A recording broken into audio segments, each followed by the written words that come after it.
Hi folks, Graham from Naturally Curious UK here. Hope you're having a good day, and I'll hope you'll stick with me to the end of this video because I've got something a bit different for you this time. I want to spend a few minutes just telling you about a book that's been a real inspiration to me in my love of wildlife and the natural world over the past 15 years or so. It's a book that I first encountered about 15 years ago, and I think I saw a review of it in a birdwatching magazine and then just stuck it on my Christmas list as a stocking filler idea. And the first edition of this book that I got was a text-only version with no illustrations, and after I'd had it for a couple of years I lent it to an elderly gentleman patient of mine who sadly passed away not long afterwards, and then the book never found its way back to me. So I think I stuck it on my Christmas list again, or birthday list, and I ended up with a different edition, at this time illustrated. So what is this fascinating book? Well, I'll tell you. It's The Natural History of Selborne by the Reverend Gilbert White. So who was this Gilbert White?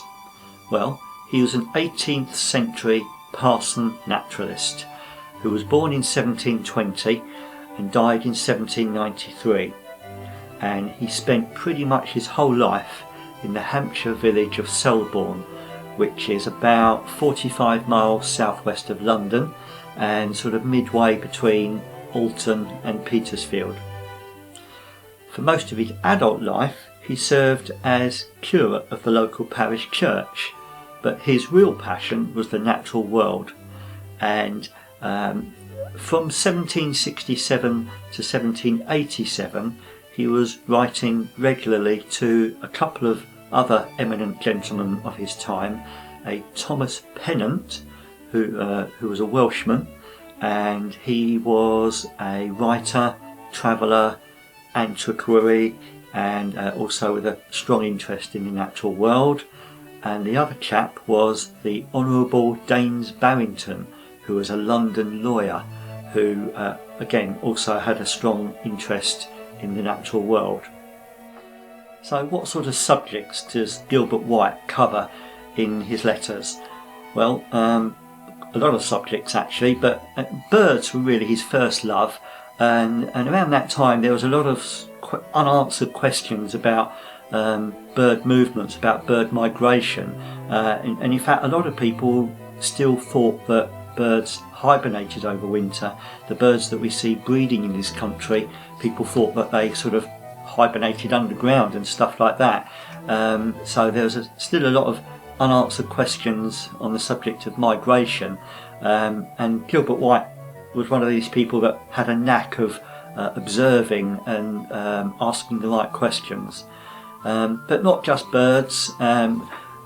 Consulting my notes, we see that the letters also cover all sorts of plants, animals of all shapes and sizes and genera, geology, weather, the seasons, animal husbandry, local customs and superstitions, and even a little anthropology. One of my favourite letters in the book is letter number 42 to the Honourable Daines Barrington, and this is what Gilbert White writes, and it's dated Selborne, August the 7th, 1778. Dear Sir, a good ornithologist should be able to distinguish birds by their air as well as by their colours and shape, on the ground as well as on the wing, and in the bush as well as in the hand. For though it must not be said that every species of birds has a manner peculiar to itself, yet there is somewhat in most genera at least that at first sight discriminates them and enables a judicious observer to pronounce upon them with some certainty. And that in some ways shows how White was so much ahead of his time. He's talking about what in modern parlance birders refer to as jizz, and it's to do with the way a bird moves, the way it walks, the way it flies, its overall gait, and yeah, he was well ahead of his time in that respect. So in all of this, what is it about this book that's really inspired me? One of the things is the reasons that Gilbert White wrote these letters in the first place.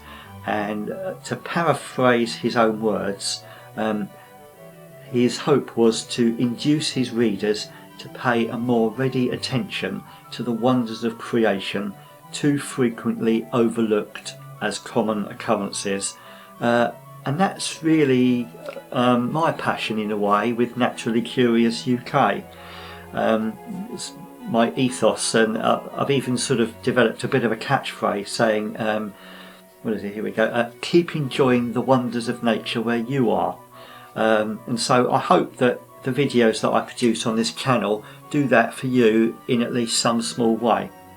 But Gilbert White goes on to say, and again I'm paraphrasing slightly, that if he should not have been successful in that intention, yet there remains this consolation, that these pursuits, by keeping body and mind employed, have, under Providence, contributed to much health and cheerfulness of spirits, even to old age. And that's true for me as well. I mean, okay, I'm not ancient, I'm only 55, but you know, I hope that throughout my days my love of nature and wildlife will continue to keep me going, as it were. Right, well, thank you for spending a few minutes watching this. I hope you will take the time and trouble to perhaps get your hands on a copy of the Natural History of Selborne, because it really is a fascinating and quite inspiring book. And one of the other reasons I love it, I have to say, is the style of writing is just beautiful, and it's one of the only books about the natural world that is equally appreciated for being a marvellous work of literature as well. So yeah, it's a cracking good read. It's a book you can sort of dip in and out of. It's not a book you need to sort of read solidly from cover to cover. It's one of those great books that you can just dip into and just pick up a little nugget to sort of boost your day. So thanks again for watching. Don't forget to like, share and subscribe as usual, and tell your friends. Thanks again, have a great day, and I'll see you soon on Naturally Curious UK.